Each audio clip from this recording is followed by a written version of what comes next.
नमस्कार, ये आकाशवाणी शिमला है। अब आप विनोद कुमार से प्रादेशिक समाचार सुनिए। भारतीय सेना के सैन्य संचालन महानिदेशक डीजीएमओ और पाकिस्तान के डीजीएमओ के बीच आज दोपहर 12 बजे फिर बातचीत होगी। इस दौरान संघर्ष विराम को लंबे समय तक बनाए रखने के तौर तरीकों पर चर्चा की जाएगी। कल शाम नई दिल्ली में संवाददाताओं से बातचीत में भारत के DGMO lieutenant general Rajiv Ghai ने बताया कि शनिवार दोपहर पाकिस्तान के डीजीएमओ ने फोन पर बातचीत में संघर्ष विराम का प्रस्ताव रखा था, जिसके परिणाम स्वरूप दोनों पक्षों की ओर से सीमा पार से गोलीबारी और हवाई घुसपैठ बंद हो गई। लेफ्टिनेंट जनरल राजीव घई ने इस बात पर निराशा व्यक्त की कि पाकिस्तानी सेना ने केवल कुछ घंटे में सीमा पार और नियंत्रण रेखा के पार गोलीबारी और फिर ड्रोन घुसपैठ करके इस सहमति का उल्लंघन किया। उन्होंने कहा कि पाकिस्तान के डीजीएमओ को एक और हॉटलाइन संदेश भेजा गया है, जिसमें बताया गया है कि यदि फिर से संघर्ष विराम का उल्लंघन हुआ तो इसका जवाब सख्ती और दंडात्मक तरीके से दिया जाएगा। डीजीएमओ ने कहा कि ऑपरेशन सिंदूर के तहत पाकिस्तान और उसके कब्जे वाले जम्मू कश्मीर में 9 आतंकी ठिकानों पर हमले किए गए, जिसमें 100 से अधिक आतंकी मारे गए। एयर ऑपरेशन के महानिदेशक एयर मार्शल A.K. भारती ने कहा कि दुश्मन के विमानों को सीमा के अंदर प्रवेश करने से रोका गया और कुछ विमानों को निश्चित रूप से मार गिराया गया। भारत पाकिस्तान के बीच चल रहे तनाव और सीमावर्ती क्षेत्रों में वर्तमान हालातों को देखते हुए हिमाचल पथ परिवहन निगम के जम्मू, कटरा और पठानकोट जैसे रूटों पर रात्रि बस सेवाएं फिलहाल बंद रहेंगी।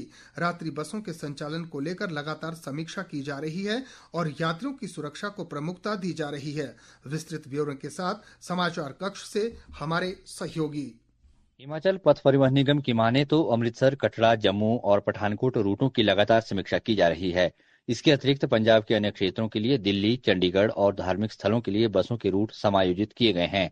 एचआरटीसी के प्रबंध निदेशक निपुण जिंदल ने बताया कि जैसे ही हालात सामान्य होते हैं तो समीक्षा कर जम्मू, कटरा, पठानकोट और अमृतसर के लिए रात्रि बस सेवाओं के संबंध में उचित निर्णय लिया जाएगा।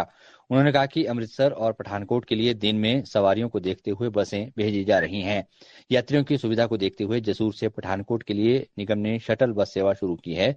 इसके अलावा हर रोज मंडलीय प्रबंधकों से भी रिपोर्ट मांगी जा रही है। निगम ने आम जनमानस से अपील की है कि वे रात के बजाय दिन में ही सफर करें। आकाशवाणी समाचार के लिए समाचार कक्ष से मैं हेमंत शर्मा। राष्ट्रीय आपदा प्रबंधन प्राधिकरण ने किसी भी अज्ञात विस्फोटक सामग्री से दूर रहने का परामर्श जारी किया है, क्योंकि यह खतरनाक और जानलेवा हो सकती है। प्राधिकरण ने किसी भी अज्ञात सामग्री की सूचना तुरंत स्थानीय प्रशासन को देने की सलाह दी है।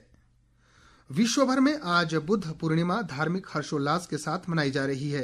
यह न केवल गौतम बुद्ध का जन्म दिवस है, बल्कि ऐसा दिन भी है जब महात्मा बुद्ध ने बोध गया में महाबोधि वृक्ष के नीचे निर्वाण प्राप्त किया था।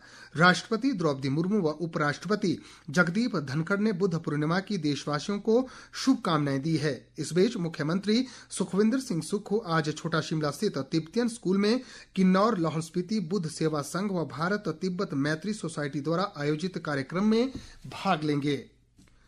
प्रदेश में पर्यटन को बढ़ावा देने के लिए कुल्लू जिला के देवलोक में पहली बार आयोजित 3 दिवसीय मनाली एक्सपो कल शाम संपन्न हो गया। केंद्र के पर्यटन मंत्रालय व राज्य सरकार और CSC के सहयोग से आयोजित इस एक्सपो कार्यक्रम में देश के 35 बड़े ब्रांड भी शामिल हुए। इस मौके पर उपायुक्त तोरुल S रवीश ने कहा कि इस कार्यक्रम का उद्देश्य पर्यटन को बढ़ावा देना है। अच्छा इनिशिएटिव है जहाँ पे सभी कोलैबोरेटर्स को जो होटल इंडस्ट्री के साथ या हॉस्पिटैलिटी इंडस्ट्री के साथ जुड़ते हैं, उनको यहाँ इकट्ठे एक प्लेटफॉर्म पे लाया गया है। फोकस ऑन ग्रीन एनर्जी और सस्टेनेबल मॉडल्स रहा है। बहुत सारे हमने सोलर पैनल्स के देखे, बहुत सारे ट्रेडिशनल प्रोडक्ट्स के आर्टिफैक्ट्स के भी हमने स्टॉल्स देखे। तो क्लियरली एक अच्छा बैलेंस लिया गया है मॉडर्न फैसिलिटी प्रोवाइड करने के साथ साथ ट्रेडिशनल चीजों पर महत्व देने के लिए। आज अंतर्राष्ट्रीय नर्स दिवस है। ये दिवस आधुनिक नर्सिंग की जनक फ्लोरेंस नाइटिंगेल के जन्म के उपलक्ष्य में मनाया जाता है। अंतर्राष्ट्रीय नर्स परिषद हर वर्ष इस महत्वपूर्ण दिवस को मनाता है। इस वर्ष का विषय है हमारी नर्सें, हमारा भविष्य, नर्सों की देखभाल, अर्थव्यवस्था का सशक्तिकरण। इसी के साथ प्रादेशिक समाचार का ये बुलेटिन समाप्त हुआ। हमारा अगला बुलेटिन आप सुन सकते हैं दोपहर 3:20 पर। नमस्कार।